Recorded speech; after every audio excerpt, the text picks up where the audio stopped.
안녕하세요. 반갑습니다. 가불목입니다. 이번 영상에서는 기존의 관법인 신농법 명리학과 함께 바뀐 관법을 더하여 통변하는 영상입니다.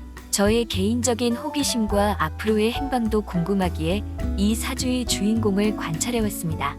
사주팔자를 세울 때 가장 중요한 것 중에 하나가 시주입니다.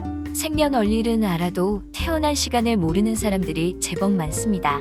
그래서 사주가 아닌 삼주만으로 보는 사람들도 있는데 저는 시주까지 세울 수 없으면 보지 않습니다. 이 사주의 주인공은 갑진씨가 아니면 병호씨가 유력하다고 보여지는데요. 본인 스스로가 방송에서 내 사주에는 목이 5개나 있다고 말한 기억이 있습니다. 월간의 을목, 월지의 묘목, 일지의 묘목, 그리고 시간이 갑진씨가 되면 시간의 갑목, 시지의 진토는 지장간이라 하여 을목무토 개수가 있어 진토의 지장간인 을목까지 포함하면 모두 5개가 됩니다. 갑진시로 보고 통변을 하겠지만 병호시도 염두에 두겠습니다. 먼저 신농법 명리학으로 통변을 하자면 월지를 중심으로 어떤 일간인 것인지를 파악해야 합니다.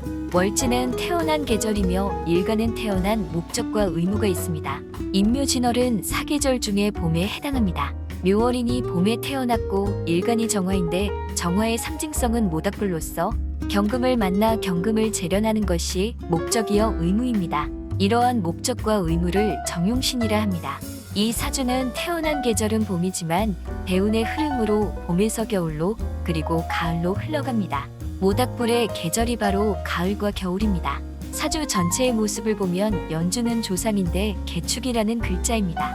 개축은 춥고 지저분하며 무덤까지 달고 와 비를 뿌려 모닥불을 꺼트리려 하기에 대단히 나쁜 형신입니다. 개축 역시 봄에서 겨울, 가을로 흘러가니 일생 도움이 안 되죠?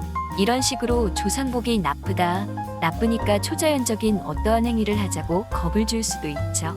월주는 집안이며 월간은 아버지, 월치는 어머니로 봅니다. 월주의 글자가 을묘라는 글자로 연간에서 내리는 비를 대신 맞아주고 정화 모닥불의 무덤인 축토를 묘목으로 걷어내려고 하죠.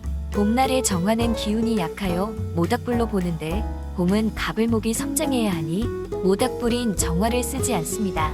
봄은 병화의 계절로 병화의 상징성을 태양으로 봅니다. 월간에 을목이 있고 시간에 갑목이 있으니 연간의 개수 입장에서는 정화 일간이 아닌 병화 일간이 태어나 집안에 작은 유실수인 을목을 키워서 시간의 갑목만큼 큰 유실수를 만들고 싶은 꿈이 있습니다. 이 사주 주인공은 장남이면서 남동생을 둔 형님입니다. 개수 조상 입장에서는 남동생에게 희망을 걸었다고 보는 것이지요. 월간은 아버지 궁자리인데 을목이 있어 어머니가 아버지 역할까지 하고 있네요. 나를 생하여 주는 것을 인수라 하고 정화 모닥불은 갑목과 을목이 생하여 줄 수 있습니다. 이러한 을목이 어머니 기운인데 자신의 뿌리인 묘목이 있고 그 묘목은 배우자 궁자리인 일지까지 뻗어 있어 어머니가 배우자 역할까지도 가능합니다. 봄날의 모닥불은 쓸까 말까한 존재이지만 이 사주에서는 을목이 용신이며 희신입니다. 더군다나 대운의 흐름이 겨울에서 가을로 흘러가니 을목을 더욱더 붙잡고 살아야 합니다. 을목 불쏘시개를 쓰다가 갑목 장작을 써서 화력을 키우고 싶은 사주입니다. 초중년까지는 을목을 쓰다가 중년 이후에는 갑목을 쓰는 사주라고 보시면 됩니다. 남성의 사주는 자신이 극하는 것을 재물이요 배우자로 보는데 천간에 경금이나 신금이 없습니다. 이럴 때 신농법 명리학은 지지나 지장간에서 찾는 것이 아니라 용신을 배우자로 봅니다. 즉 을목이 배우자요 갑목도 배우자가 됩니다. 어머니와 같은 역할을 할 수 있는 여성을 원하며 을목에서 갑목으로 바뀌듯 어머니보다 훨씬 더 자신을 아끼며 보살펴야 하고 기력이 넘쳐야 합니다. 즉 자신을 꺼트리려는 연간의 개수가 오면 대신 비 맞아주고 정용신인 경금이 올 때를 대비하여 정화 모닥불에 끊임없이 불쏘시개로 희생할 수 있는 그러한 여성이 배우자가 됩니다. 정화 모닥불의 꾸민 경금이 49대운에서 경술이란 글자로 기다리고 있지요. 이때를 대비하여 쓸 수 있는 모든 불쏘시개와 장작을 태워서 자신의 화력을 키워야 합니다. 내년부터 49 경술대운이 들어가게 되지만 올해가 경자년이다 보니 일찍 축배를 들었던 감이 없잖아 있습니다. 지금 이 사주의 주인공은 학위 12의 집중포화를 맡고 있습니다. 부정하고 싶은 사람들 입장에서는 어떻게 해서든 부정하고 싶으니 사주팔자를 통해서라도 학위가 가짜라는 것을 듣고 싶어 합니다. 사주팔자에 학위가 진짜다, 가짜다 그런 건 써있지 않습니다. 그러니 가짜일 수밖에 없다는 식의 적당한 이유를 찾는데 묘목이 승목이라 정화 모닥불에 뗄감으로 쓸 수 없고 묘목은 정화의 인수라 인수가 뜻하는 대표적인 것 중에 하나가 학문이니까 이러한 사주가 공부를 했을 리가 없고 공부를 하지 않았으니 학위를 땄을 리 만무하다는 게 억지 통변이지요. 그러나 신동법 명리학으로 보면 을목이 용신이고 묘목은 용신의 뿌리입니다.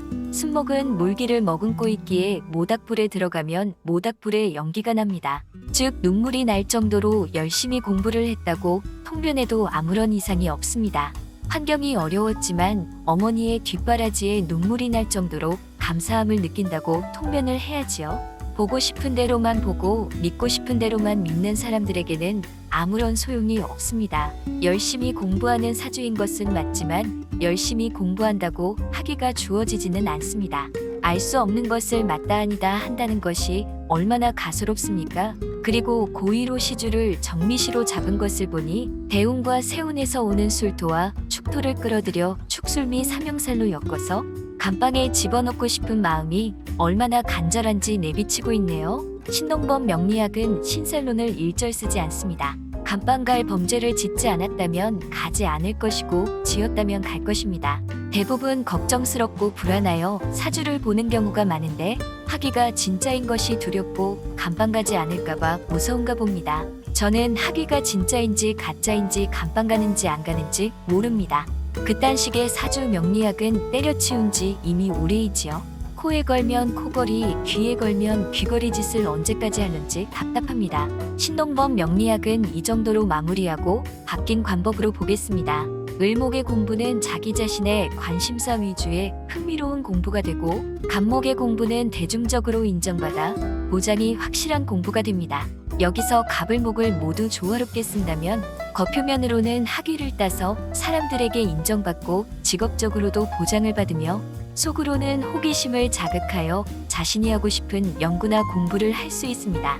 그러나 간목의 무게를 적게 둔 것인지 을목 위주의 공부를 했던 것 같습니다. 방송에서 보여지는 행동과 언사 역시 양한 간목과는 거리가 멀고 을목 위주의 보통 간목으로 보입니다. 전체적으로 보면 을목입니다. 물론 사람들은 간목적인 면들만 찾고 간목이 아닌 모든 행동은 이해하지 못할 것입니다. 본인 스스로가 을목에 중점을 두고 있기에 을목으로 대하는 것이 이해하기 쉽습니다. 정화의 인수가 목이며 목이 5개나 있으니 받는 기운이 많아 마마보이가 아니라 되려 을목을 쓰기에 간목들에게 오지랖이나 지나친 관심을 끌어낼 수가 있습니다. 간목들은 을목을 잘 모르기 때문에 을목의 행동을 이해하지 못하여 을목을 교화의 대상으로 판단하고 행동을 제어하고 통제하려 듭니다. 그럴수록 을목은 더욱 독립적으로 판단하고 행동으로 옮기게 되지요. 그리하여 가정불화까지 생겨 세간의 논사를 찌푸리게 만드는 상황이 생겼는데 마마보이와는 정반대의 행동 결과가 나오게 되었지요. 어차피 앞으로의 세계 질서는 을목이 유리합니다. 서로 이해할 것도 없이 비대면으로 만나거나 만나지 않으면 그만입니다. 을목은 자생력이 있기에 별 문제가 되지 않지만 간목은 좀 어렵습니다. 간목을 버리는 것이 양한 간목이 되는 길이요. 간목의 을목화가 되는 것이기도 합니다. 우리는 얼마든지 변화하여 바뀔 수가 있습니다. 스스로 용기를 내어 암울한 이 시기를 이겨냅시다. 그럼 다음 영상에서 뵙도록 하겠습니다. 시청해주셔서 감사합니다.